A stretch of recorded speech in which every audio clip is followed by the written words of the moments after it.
ఒకసారి నారద మహర్షికి ఒక అనుమానం వచ్చింది. నారాయణ నామస్మరణ వలన ప్రయోజనం ఏమిటా అని. వెంటనే మహర్షి వైకుంఠము వెళ్లి తన అనుమానమును శ్రీమన్నారాయణుని ముందుంచాడు. భగవంతుడు నారద మహర్షితో ఇలా అన్నాడు: నారద, ఇప్పుడే భూలోకంలో నైమిషారణ్యంలో ఒక కీటకం జననమెత్తింది. దానిని వెళ్ళి అడుగు అని ఆ కీటకాన్ని చూపించాడు భగవానుడు.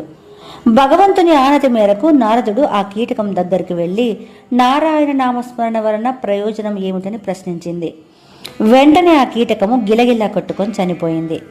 విచారంగా నారద మహర్షి వైకుంఠం తిరిగి వెళ్ళి జరిగిన విషయము శ్రీమన్నారాయణునికి విన్నవించాడు. ఓహో అలాగా, అయితే మళ్ళీ భూలోకంలో వెళ్ళి కశ్యపుని ఆశ్రమంలోనున్న కపిల గోవుకు జన్మించిన వత్సము అంటే ఆవు దూడను అడుగు అని ఆనతిస్తాడు. నారద మహర్షి కశ్యపుని ఆశ్రమంలోనున్న ఆవు దూడ వద్దకు వెళ్ళి అదే ప్రశ్న వేస్తాడు. ఆ ప్రశ్న వినగానే ఆ ఆవు దూడ కూడా గిలగిలా తన్నుకుని చనిపోయింది. నారద మహర్షి ఆశ్చర్యచకితుడయ్యి విషయాన్ని శ్రీమన్నారాయణునికి తెలియపరుస్తాడు. శ్రీమన్నారాయణుడు: నారద, ఇప్పుడే కాశీరాజుకు ఒక కుమారుడు జన్మించాడు. ఆ శిశువుని వెళ్ళి నీ ప్రశ్న వెయ్యి అని చెబుతాడు. అప్పుడు నారద మహర్షి: ప్రభు, నా వలన ఒక కీటకము ఆవు దూడ చనిపోయినవి. ఇప్పుడు శిశు హత్యా పాతకము కూడా నా మెడకు చుట్టుకునేలా ఉంది అని శ్రీమన్నారాయణుడితో వాపోయాడు. దానికి శ్రీమన్నారాయణుడు: నారద, నీకు ఏ హత్యా పాతకము తగలదు.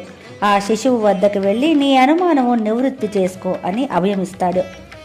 శ్రీమన్నారాయణుని ఆజ్ఞ మేరకు నారద మహర్షి ఆ కాశీరాజుకు జన్మించిన శిశువు దగ్గరికి వెళ్ళి తన సందేహము తీర్చమని అడుగుతాడు. అప్పుడు ఆ శిశువు పకపక నవ్వి: ఓ మహర్షి, నేను అనేక జన్మలలో చేసిన పాపాల ఫలితముగా నీచమైన కీటక జన్మ ఎత్తవలసి వచ్చింది. ఆ జన్మలో నీవు వచ్చి నారాయణ అనే నామము నా చెవిలో పడవేశావు.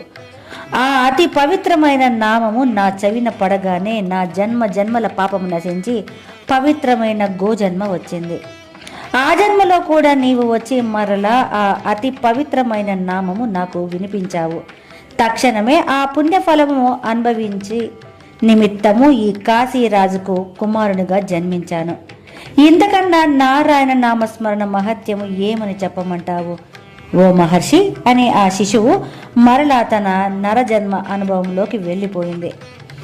నారద మహర్షి పరమానంద భరితుడై శ్రీమన్నారాయణుని అనేక రకములుగా స్తుతించి తన త్రిలోక సంచారమునకు నారాయణ నామస్మరణ చేస్తూ బయలుదేరాడు.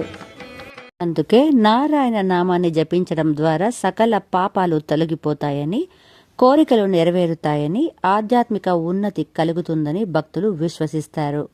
ఓం నమో నారాయణ వంటి మంత్రాలు అత్యంత శక్తివంతమైనవిగా భావిస్తారు.